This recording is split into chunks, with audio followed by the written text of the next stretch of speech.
கடவுளுடைய வல்லமை மிக்க கரத்தின் கீழ் உங்களை தாழ்த்துங்கள். அப்பொழுது அவர் ஏற்ற காலத்தில் உங்களை உயர்த்துவார்.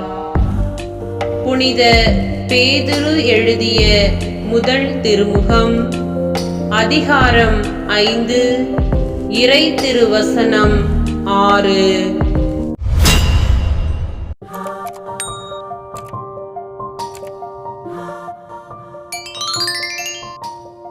கடவுளுடைய வல்லமை மிக்க கரத்தின் கீழ் உங்களை தாழ்த்துங்கள்.